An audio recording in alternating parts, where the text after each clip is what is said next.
everybody. And yesterday, Bungie asked for Destiny PvP feedback, both on Twitter, Reddit, and the Bungie.net forums. I highly recommend you go and get your voice heard, regardless of your skill level and regardless of your PvP enjoyment, because it's really important to give feedback. So I headed to Twitter to leave my feedback, but then when I went live on Twitch, me and my community had about an hour and a half conversation about my feedback, about their feedback, and it was just a really good discussion across the board from lots of different types of players that I wanted to upload it here on YouTube to share it with more people than just those who were there live at that time. So that is what you're going to be watching. It is, of course, not an hour and a half long, so it is a condensed version, but it hits all of the major arcs. Still a pretty long video, so there will be sections on the YouTube video that you can skip to that are named so you can see what we are discussing. So please feel free to skip around and listen to the parts that interest you. If you like this format, let me know, leave a like on the video, because we have a lot of really good discussions on stream often, and I would love to share them with more people. So if you like it, I would love to edit it down and upload it here. And if you want to join in any of these discussions live, you can find me on my Twitch channel. All of that is linked in the description. But for now, enjoy some good old PvP feedback. And please do leave me your PvP feedback, your main points, in the comment section, because I would love to read them. So the first thing we're going to do is, in the TWAB, they talk about the PvP Strike team. So we're going to read this first, and then we're going to look at the tweet and start giving our thoughts and having a good discussion about Destiny PvP. So this is from today's TWAB, not a TWID, where they are talking about the PvP Strike team. In case you missed it, Destiny 2's fearless game director Joe Blackburn recently announced some exciting PvP news in a video a few weeks ago. During the video, Joe detailed the ongoing work of the D2 PvP Strike team, which, in addition to other improvements, will be creating a brand new map pack coming next year. This team's goal is to make Destiny 2 PvP experiences more fun for players who enjoy facing off against other Guardians in glorious combat. Our objective is not to increase player numbers by forcing players who don't enjoy these activities to feel obligated to play them. We'll keep reading. Instead, we want to create fun experiences that entice players who have shield away from Shaxx's calling to dip their toe in. The team has a few changes coming up in the short term and are also working on long-term plans for what other improvements we can make. For example, in today's update, we added a high chance for non-adept Trials weapons to drop from any Trials match wins. Thank you. That's really good. That's really good.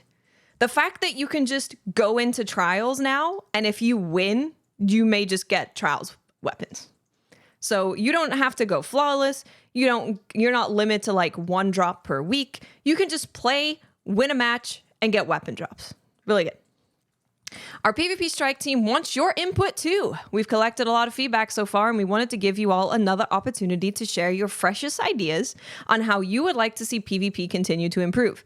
As a specific example of feedback that would be very helpful for us, what game modes or rule sets would you be interested in seeing in the competitive playlist? We've set up a collection post on our Bungie forum, Reddit, and Twitter. We value your input as we start to put together additional changes going forward in addition to what we have already planned. Right now, the new Relic game mode is live in the lab for testing. Another new modifier for multiple modes, Checkmate, is starting up on September 19th. These modes tests in Crucible labs are going to help us evaluate the success of these modes and how they might fit into other playlists in the future.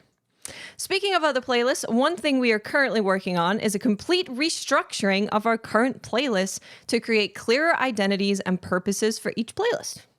We are looking at everything from which modes and maps are in each playlist, and matchmaking tuning to lobby balancing and rotation details. Interesting. In addition to the playlists themselves, the PvP Strike team will be focused on many of the things that touch our Crucible experience, including sandbox bans, spawn issues, rewards, and the addition of quality of life features. Oh, good stuff. I guess we could start with, like, they are specifically asking for what game modes or rule sets would you want to see in comp. And I gotta be honest, like, my comp feedback is not centered around the maps or the modes or the rule sets right now. It's about the matchmaking. It is about it's about the matchmaking. If we're talking specifically about comp feedback, I put this in the tweet. I responded to it as well, saying that I want to be matched with people based on my rank.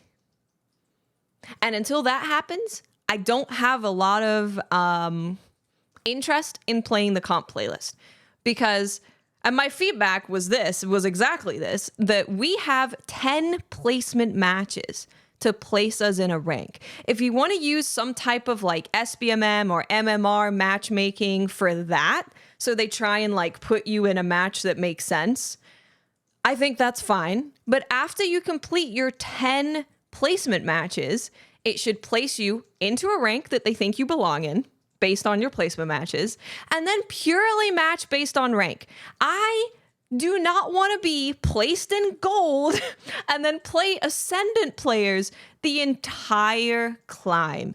It makes no sense. It is incredibly demoralizing being like, oh, so I have to fight adepts or ascendants to climb, and I'm nowhere near that rank according to you guys. So why am I fighting ascendant players the whole way?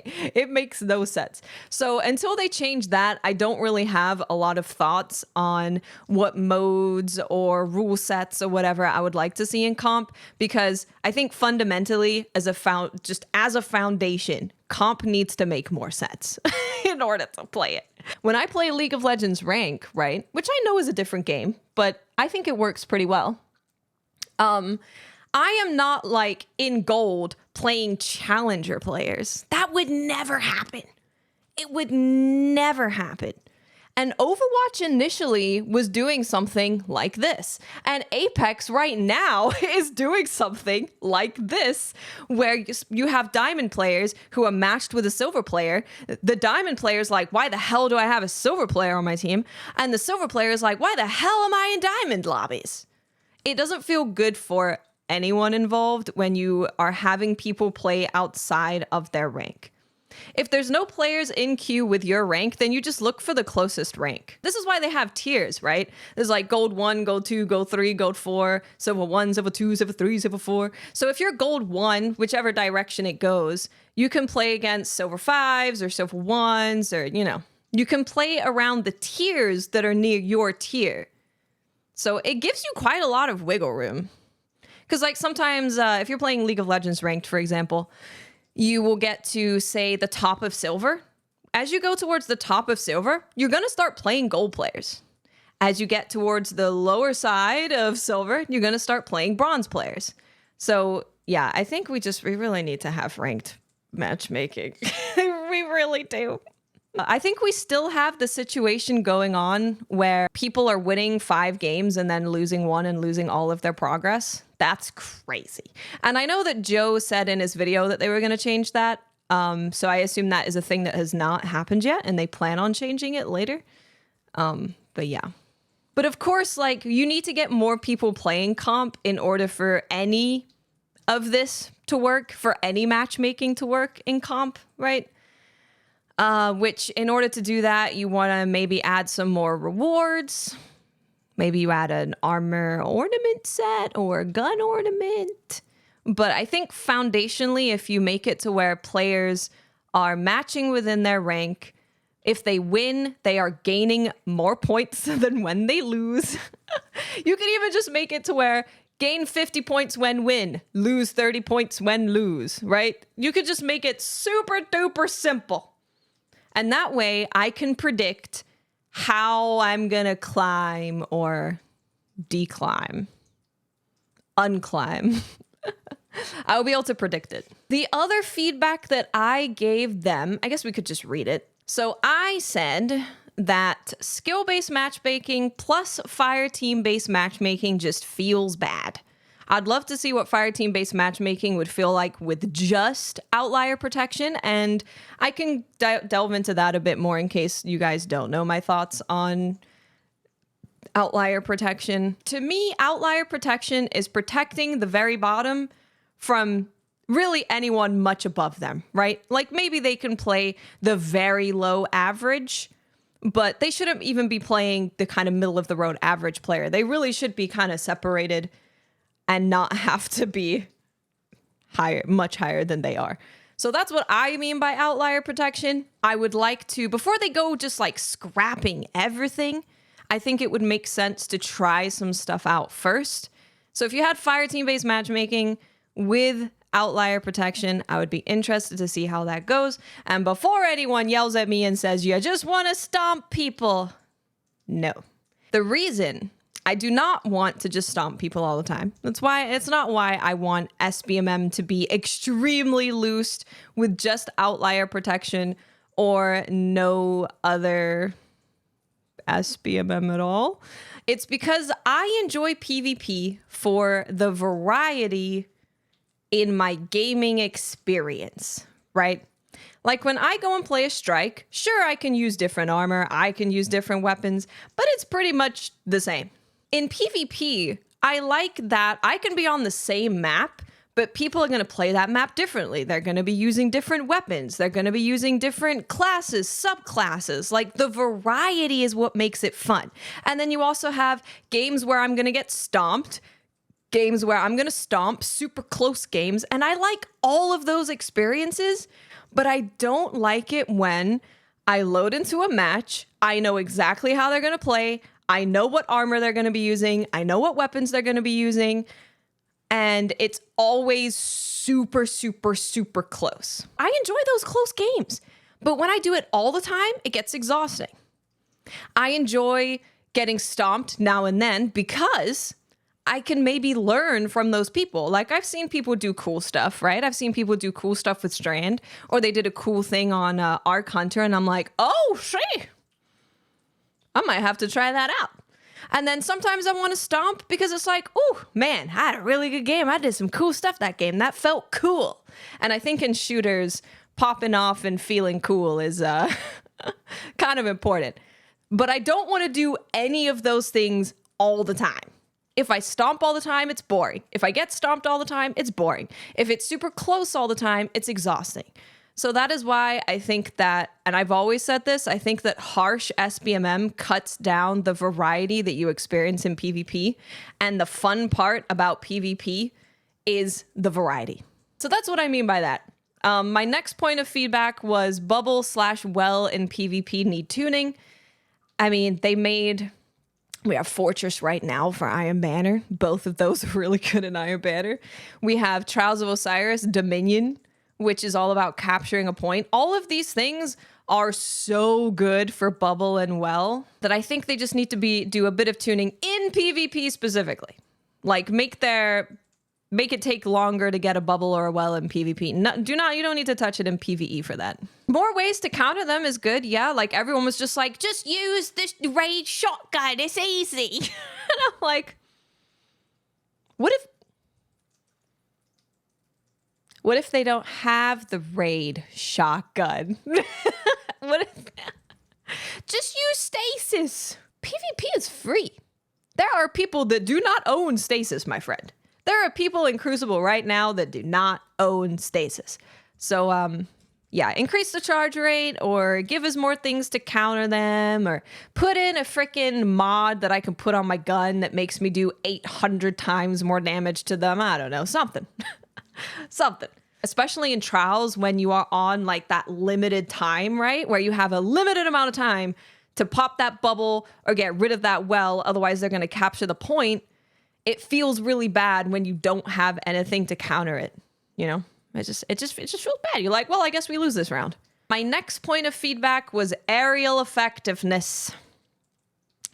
I just said that it needs more ways to build into it or it needs to be scrapped. This system, I believe they said that they put in aerial effectiveness to prepare for Strand, to prepare for more Guardians to be in the air, and they wanted to kind of bring in a system to not just have people flying around shooting people in the air, which I was like, okay, all right, okay.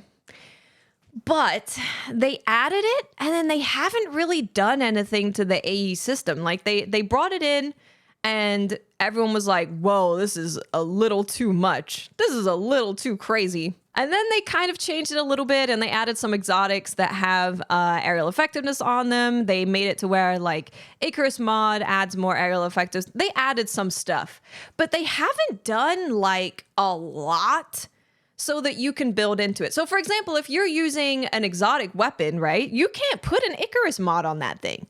So you're just stuck with using exotic armor to get armor to get aerial effectiveness. And that feels really bad. That feels really, really, really bad. So I feel like we either need to fully flesh out this system and give us lots of ways to build into it, or we need to just get rid of it.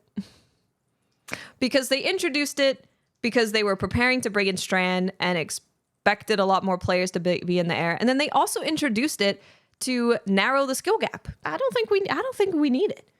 I don't think we need it. I don't think I've ever been like, wow, that guy was in the air and killed me. That is ridiculous. That is crazy. I think a lot of people are just like, just get rid of AE. If you're not going to have like an entire system where we can really build into it, like for example, adding aerial effectiveness to the mobility stat or something, then we should just get rid of it if we can't fully flesh it out. The other thing that I said is Artifice Armor. Artifice Armor should be added to the Flawless chest. It makes so much sense. It's probably going to take more time to complete a Flawless run. Even if you're a pretty good player, it's probably going to take you longer to go Flawless than to do a GM if you're, competent at either of these things. So I feel like currently there's no way for PvP players to target Artifice Armor.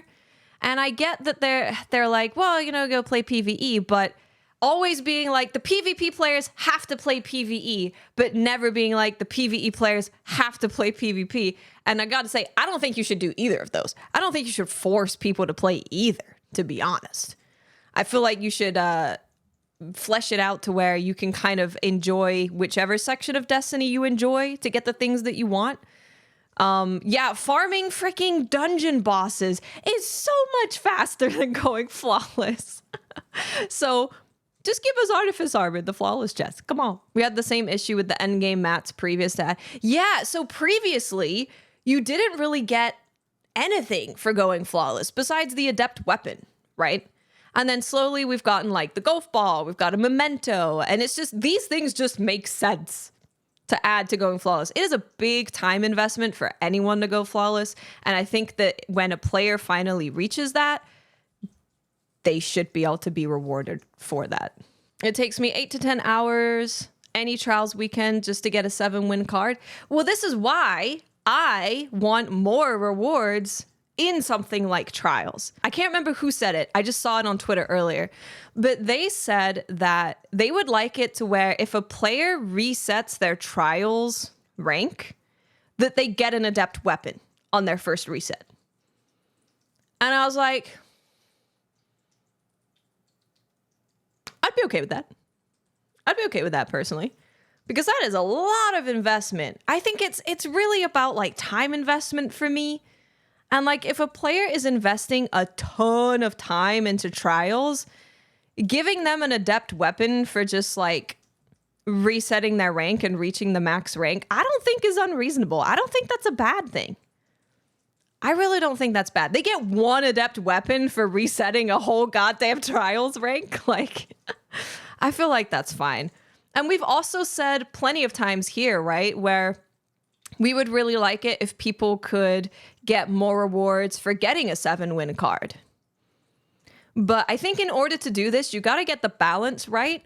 And I think adding Artifice Armor to the Flawless chest would help a lot with this, because if you don't go Flawless, you're what? You're not going to get the golf ball. You're not going to get the adept weapon currently. You're not going to get the memento. If we added Artifice Armor, you're not going to get the Artifice Armor. So then I feel like if you add more to the Flawless chest that makes it worth going Flawless for, you can then add more for players who reach a 7-win card. Because like you just said, like we literally just read in chat from Pickles, it takes 8 to 10 hours any trials weekend to get a 7-win card. If someone is investing 8 to 10 hours to get a 7-win card, I think they could get a little bit more. I would really like, and I've said this, I think I've said this since the beginning of D2. I don't know how long I've been saying this, but I would really like for them to add past Trials armor to post-match rewards. Because, you know, right now you can just get the new Trials armor, right? Well, what if at the end of the match you could get old Trials armor? Or you know, why not? Why would you not do that? Because in Destiny 1, for people who do not know, or if you do know, and I'll remind you, there was the flawless armor, there were the flawless shiny ornaments that you could get from going flawless, but then there was like the basic Trials armor. There was basic Trials armor that you could get post-match from like any match. So there was a whole ass armor set that you could get for just being in the Trials playlist. You can trade in your Trials engrams for old armor sets. That's good. Like, that's a really good change that they added. So there was like a discussion that I had with a group of people, just friends, by the way, not like Bungie people, just friends. And we were saying that if they reworked the card to where like I guess the simplest way would be you would need to get, I don't freaking know, 20 wins or something, and then you get to go to the lighthouse. It's just about respecting players' time. That's really all it is. Respecting players' time and incentivizing them to go into Trials and stay in Trials. And that's what it should be for everything. It should be for PvE, for raids, the regular Crucible. Just incentivize people to stay in the thing, playing the thing. Let them burr their 7-win card on something like a golf ball. Yeah, that would be cool if they could turn in their card for a reward. If you get 21 wins, take your ass to the lighthouse. God damn it. And then, for example, say we added Artifice armor to the flawless chest, right? Maybe if you just do the 21 wins, you get the Adept drop and all the other stuff, but you don't get the Artifice armor. I don't know. Just throwing out ideas. I just think any of these things would be good for players. Yeah, Trev, there was a bunch of conversations about that where you just remove the whole flawless concept and you just make it to where you have to get more wins, or like every time you lose, you then have to get 2 more wins. And then you lose once and you have to get 2 more wins. You lose again, you got to get 2 extra more wins. Something. But I do like the idea of them getting a 7-win card and being able to turn it in for some kind of loot. I think players should be able to get more from getting a 7-win for Trials. Yeah. Have there be a conceptual passage of pain where you have to get 21 wins and you get the ship, adept weapon, memento, and artifice armor. I'd be okay with any of these. The math is, I can't even do math, let alone quick math. 7 wins is a big challenge for a lot of people. Yeah, it's gonna take them hours and hours. Why not give them something for that? And I don't think you'd want to give them, like, just let them get 7 wins, no flawless, and give them absolutely everything from the flawless chest. But yeah, getting something would be good. Yeah, franchise, you could totally do that. You could have 2 chests. You could get 2 chests where there's certain rewards that you get from the lighthouse, because then they get to go to the lighthouse too as well, you know? Like, it's nice to go to the lighthouse. There's so many players that haven't even seen that thing. Getting to the lighthouse, being able to open a chest from getting 7 wins and getting some rewards from that, I think is reasonable. I like the adept weapon idea for a 7-win card regardless of flawless, but I definitely think the other special items like the ship, memento, and whatnot should remain flawless. Yeah, you have to keep, and I think keeping cosmetics for flawless is a very good idea because it's not affecting power anywhere.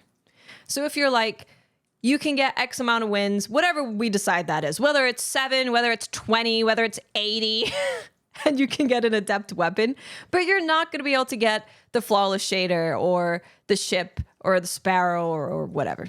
We could go through this, and like many people were like, remove SBMM from just the casual playlist, keep it for like the sweaty ones.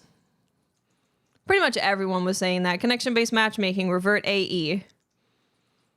Loose SBMM. Revert AE. Change comp to an actual ladder-based system. There's Dimitri. Primary weapons. Pure connection-based matchmaking in casual modes. Strict SBMM. Get it out of there. It's pretty much what everyone has said. And a lot of people are not saying to just remove it. They're just saying that they want it to be significantly looser to give us that variety of gameplay experience again. Skill-based matchmaking and fireteam matchmaking are such fundamentally different matchmaking philosophies that they end up fighting against each other and making all things worse. Yeah, that's why I would really, really, really like to see them just try fireteam-based matchmaking and see how that feels. Like, for all the players that are frustrated by running into stacks in 6v6, whether that's Iron Banner or regular Crucible, do they feel a lot better if they're never fighting a stack? So you get variety of skill level, but you will never fight a stack. I've said this time and time again. I don't enjoy murdering people in Control or whatever it is, Crucible in general, who are clearly like brand new to video games. Like if there's a dude who's just like moving like this, I don't feel good killing that guy. That's why I like outlier protection. He shouldn't be in my game, but he could be in like lower average game. But I have no interest in killing that player. Nothing at all. I get nothing from that. That's why I want outlier protection, but I don't think we need strict SBMM in 6v6. I don't think we need it. Or here, I will give you a happy medium. Here's my offer. If you want to keep some type of SBMM in 6v6, remove it from Iron Banner. That way, it's just 3 weeks out of 3 months that is just pure connection, and that is a place where the players who want that experience can go and experience that. And then for the rest of the time, the rest of the 3 months, it's SBMM. I would accept it, so then I could go, oh, it's Iron Banner. But this is the experience that I had when they brought in SBMM into 6v6, and then Iron Banner was still connection-based matchmaking. I was so excited when it was Iron Banner. I was like, sweet, we can play with all of the lambs. We can get teams together. We're going to do random loadouts. This is so much fun. And now I don't have that experience with Iron Banner. I'm just playing a mode like Fortress where bubbles and wells are everywhere. Yeah, that was really fun to just be like, this is a no holds barred, join up with whoever you want, regardless of their skill level, regardless of your fire team size, and just go crazy. That was nice. So if you guys have any feedback for Crucible, and this is including playlists, modes, maps, matchmaking, lobby balancing, all that stuff, go on to Twitter, or they also have it on the Destiny forums. They also have it on Reddit, and give feedback. Right? Even if you have to write like 8 tweets, write it all out, get your opinion heard. They are putting in a PvP strike team specifically to help with Crucible, and they really want our input. So please do give any feedback that you have. They clearly want it. They made a team specifically for it, so go crazy. Respectfully crazy. Oh yes, that's good feedback, Cal. You know what? Let's do it right now. Some more feedback. I would like to always see KDA, etc., on the end of match report. Even in objective modes, kills are very important.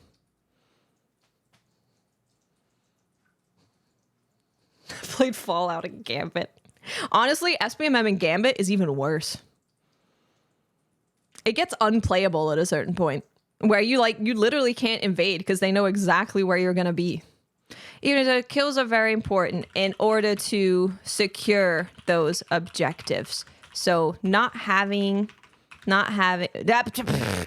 it recognized. Would you recognize?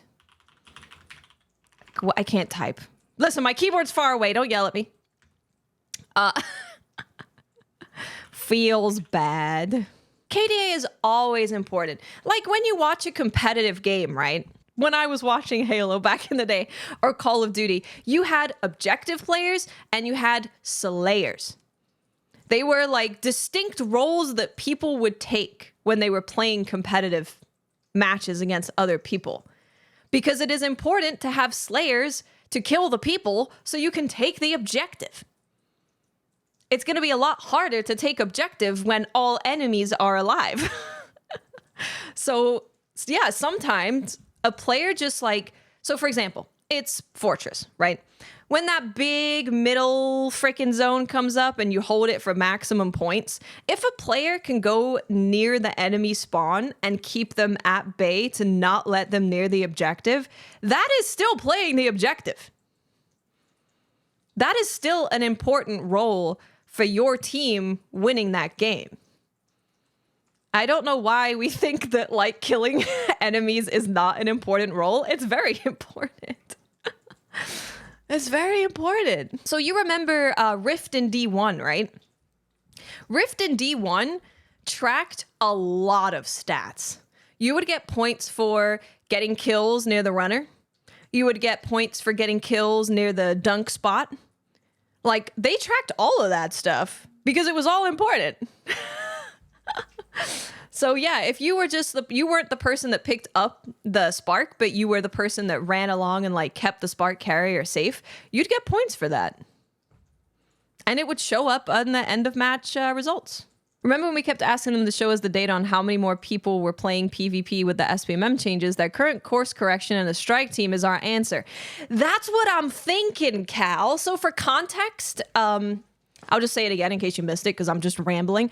When they added SBMM, I always said, if you can show me the stats that show me that all these changes that you've made for the last year and a half that I personally don't really like is moving the needle in a substantial way to get a lot more players involved in Crucible, then I'll put up my hands and go, okay, that makes sense. I totally get it. And I'll interact with the game in a different way. You know, maybe I just play solo trials and that's really all I do. But they never produced that graph. They never produced any of that data. We all asked for that specific data. Like, if this is making a really positive change for your Crucible population, just show me. And I'll go, okay. Yeah, that makes sense. Why would you not continue to have like strict SBMM if it's making more people play Crucible? Like, yeah, that makes sense. But the fact that they have added a Crucible Strike team and they're like, we're going to make Crucible for Crucible players, and maybe that does answer our question. Yeah, maybe it does answer our question. Because if it didn't, if the population was thriving, I don't think they'd care about what any of us are saying. Because then it would just mean that like the vocal minority are pissed off, but the vast majority of players are actually having a really good time. I'm going to take you guys through this real quick, and then we're going to play some Iron Banner.